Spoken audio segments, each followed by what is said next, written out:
তারা বুঝতে পেরেছিল তাদের প্রতি সাধারণ শিক্ষার্থীদের কোনো আস্থা নাই, সেজন্য তাদের নিশ্চিত পরাজয় জেনেই তারা আসলে ভোট বর্জন করেছে। মানে ছাত্রদলের মধ্যেই বলবো, কারণ তারা তো তাদের সিনিয়র সংগঠনেরই করছে। তো বলবো যে আসলে তারা যে ছাত্রদলের নিশ্চিত পরাজয় জেনেই তারা এই কাজটা করে ফেলছে, যে ছাত্রদল যেখানে হেরে যাচ্ছে সেখানে বিএনপি সাপোর্ট দিবে, এই বিষয়টা তারা মানতে পারে না আর কি। কোনো একটা হলে যদি আমরা প্রবেশ করতে চাই তাহলে প্রভোস্টের পারমিশন সাপেক্ষে 10 মিনিটের জন্য প্রবেশ করা যাবে। তো আমরা সেই প্রভোস্টের পারমিশন নিয়েই ভিতরে ঢুকেছিলাম এবং আমরা নির্দিষ্ট সময় বের হয়ে এসেছি। কিন্তু ছাত্রদল আমাদের বিরুদ্ধে বারবার অভিযোগ দিচ্ছে যে আমরা উইদাউট এনি পারমিশনে ঢুকে গেছি, আমরা আইন লঙ্ঘন করেছি, এটাই অভিযোগ দিচ্ছে।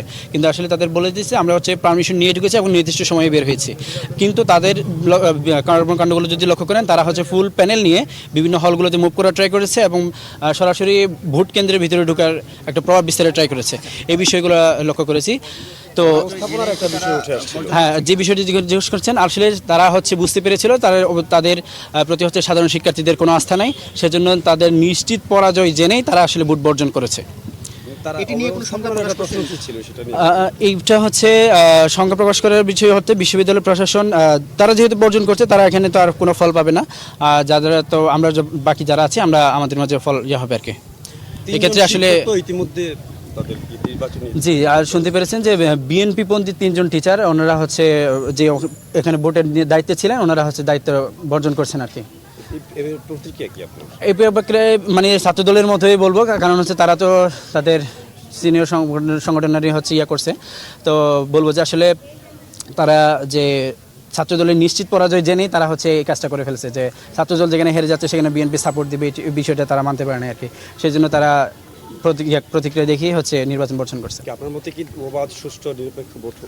জি, যদিও সকাল থেকে অনেকগুলো অভিযোগ বলেছি আপনাদের, এবং অভিযোগগুলো বিভিন্ন ধরনের অলরেডি এখন বলেছি, কিন্তু অভিযোগগুলোর কারণে আসলে নির্বাচন বর্জন করার মতো কিছু হয়নি। কারণ ভোট কারচুপি বা জাল ভোট দেওয়ার হলেই আসলে মূলত বর্জনের বিষয়টা আসে, কিন্তু সেই বিষয়গুলো যেহেতু এখন হয়নি, তা আমরা মনে করি যে আসলে এখানে বর্জনের কোনো প্রশ্নই আসে না। তা আমি মনে করি যে আসলে তারা ওই যে ছাত্রদল নিশ্চিত পরাজয়ের গ্লানি না পেরেই করেছে, বর্জন করেছে। জি, আমরা করেছি যে খবর পাচ্ছি যে ক্যাম্পাসের চারপাশে ছাত্রদলের বিভিন্ন নেতৃবৃন্দ এবং যুবদলের বিভিন্ন নেতৃবৃন্দ অবস্থান করেছেন, এবং আমরা বিভিন্ন অলরেডি ভিডিও ফেসবুকে আসতেছে যে 20 মাইলে একটা গ্রুপের ভিডিও অলরেডি হয়েছে, এবং আরও বিভিন্ন পয়েন্টের আমরা খবর পাচ্ছি আর কি। তো আমরা আসলে একটু আশঙ্কা করছি যে বসুন্ধরা টিস্যু অশুদ্ধতার বিরুদ্ধে এক বিন্দুও ছাড় নয়। যে কোনো কিছু হতে পারে, তবে আমরা প্রত্যাশা করব বিশ্ববিদ্যালয় প্রশাসন যেহেতু প্রায় 1500 আইন শৃঙ্খলা বাহিনী ক্যাম্পাসে এনেছেন, সেই সাথে স্ট্রাইকিং ফোর্স হিসেবে সেনাবাহিনীকেও মোতায়েন করা আছে। আমরা মনে করি যে কোনো অপ্রীতিকর পরিস্থিতি ঘটার আগেই বিশ্ববিদ্যালয় কর্তৃপক্ষ সেটার বিরুদ্ধে ব্যবস্থা নেবেন বলে প্রত্যাশা করি।